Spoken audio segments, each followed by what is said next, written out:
28/2/2025 ಶುಕ್ರವಾರದಂದು ಆವಣಿಯಲ್ಲಿ ನಡೆಯಲಿರುವ ರಾಮಲಿಂಗೇಶ್ವರ ಬ್ರಹ್ಮ ರಥೋತ್ಸವ ಕಾರ್ಯಕ್ರಮದಲ್ಲಿ ಭಾಗವಹಿಸುವ ಲಕ್ಷಾಂತರ ಭಕ್ತಾದಿಗಳು ಶ್ರದ್ಧಾ ಭಕ್ತಿಯಿಂದ ಯಾವುದೇ ಅಹಿತಕರ ಘಟನೆ ನಡೆಯದಂತೆ ಶಾಂತಿಯುತವಾಗಿ ದೇವರ ಪಾತ್ರರಾಗಬೇಕು ಮತ್ತು ಆರೋಗ್ಯ ಐಶ್ವರ್ಯ ಜೊತೆಗೆ ಈ ಒಂದು ರಾಜ್ಯದಲ್ಲಿ ಹೆಚ್ಚಿನ ಮಳೆಯಾಗಬೇಕು.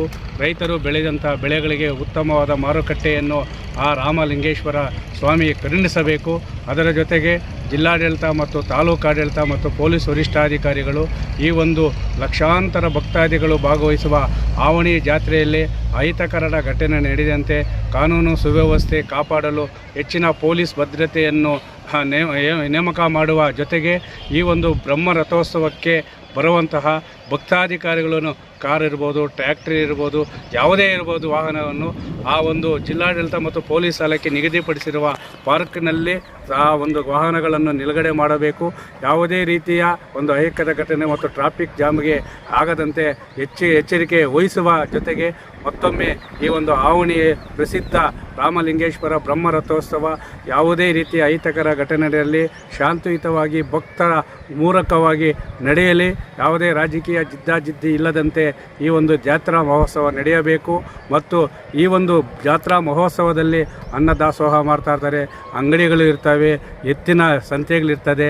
ಜಾತ್ರಾ ಮಹೋತ್ಸವ ಯಾವ ರೀತಿ ಅಂದರೆ ಖಂಡಿತವಾಗ್ಲೂ ಈ ಒಂದು ಜಾತ್ರಾ ಮಹೋತ್ಸವ ಯಾವ ರೀತಿ ನಮಗೆ ಒಂದು ಚಿಕ್ಕ ಮಕ್ಕಳ ಒಂದು ಬಾಲ್ಯದ ವ್ಯವಸ್ಥೆ ನೆನಪನ್ನು ನೆನಪಿಸಿಕೊಳ್ಳುತ್ತದೆ. ಈ ಆವಣಿ ಒಂದು ರಾಮಲಿಂಗೇಶ್ವರ ಬ್ರಹ್ಮ ರಥೋತ್ಸವ ಶಾಂತಿಯುತವಾಗಿ ಭಕ್ತಪೂರ್ವಕವಾಗಿ ನಡೆಯಲಿ ಅಂತೇಳಿ ಕರ್ನಾಟಕ ರಾಜ್ಯ ರೈತ ಸಂಘ ಮತ್ತು ಹಸಿರು ಸೇನೆಯಿಂದ ಮತ್ತೊಮ್ಮೆ ಈ ಒಂದು ಜಾತ್ರಾ ಮಹೋತ್ಸವವನ್ನು ನಡೆಸಿಕೊಂಡಿರುವ ಎಲ್ಲರಿಗೂ ಅಭಿನಂದನೆಯ ಜೊತೆಗೆ ಶಾಂತಿಯುತವಾಗಿ ಭಕ್ತಾದಿಗಳು ಸಹಕರಿಸಬೇಕಂತೇಳಿ ಮನವಿಯನ್ನು ಮಾಡ್ತಾಯಿದ್ದೀನಿ. ಏನು ನಾಳೆ 28/2/2025 ಆವಣಿ ರಾಮಲಿಂಗೇಶ್ವರ ರಥೋತ್ಸವ ಏನಿದೆ ಎಲ್ಲ ಜಿಲ್ಲೆಯವರು ರಾಜ್ಯದಂತ ಇಲ್ಲಿ ತುಂಬ ಜನ ಬಂದು ಇಲ್ಲಿ ಮಾಡ್ತಾರೆ, ಪೂಜೆ ಮಾಡ್ತಾರೆ, ನಂಬಿಕೆ ಇರೋದನ್ನು ಏನೋ ಒಂದು ಕೋರಿಕೆ ತಗೊಂಡು ಮಾಡ್ತಾರೆ. ಎಲ್ಲ ಭಕ್ತಾದಿಗಳಿಗೂ ಹೇಳೋದಿಷ್ಟೇ, ಯಾವುದೇ ರೀತಿ ಭಕ್ತಾದಿಗಳು ಏನೇ ಬಂದು ಏನೋ ಮಾಡ್ಕೊಂಡು ಹೋಗ್ಬೋದು, ತೊಂದರೆ ಇಲ್ಲ. ಯಾವುದೋ ಒಂದು ಅಹಿತಕರ ಘಟನೆ ನಡೆದಿದಂತೆ ನಮ್ಮ ಪೊಲೀಸ್ ವರಿಷ್ಠಾಧಿಕಾರಿಗಳು ಅಷ್ಟೇ ಯಾವ ಭಕ್ತಾದಿಗಳಿಗೆ ಏನೋ ಅನುಕೂಲ ಇರ್ತದೋ ಅದೆಲ್ಲ ಮಾಡಿಕೊಟ್ಟು ಯಾರಿಗೂ ಅನಾನುಕೂಲ ಆಗ್ದಂಗೆ ನಮ್ಮ ಜಿಲ್ಲಾಡಳಿತ ಮತ್ತು ಪೊಲೀಸ್ ವರಿಷ್ಠಾಧಿಕಾರಿಗಳು ಯಾವುದೇ ಅಹಿತಕರ ಘಟನೆಗೆ ನಡೆಯುವಂತೆ ಸಹಕರಿಸಿ ಅಂತ ಹೇಳ್ಬಿಟ್ಟು ನಾವು ಮನವಿ ಮಾಡ್ತೀವಿ.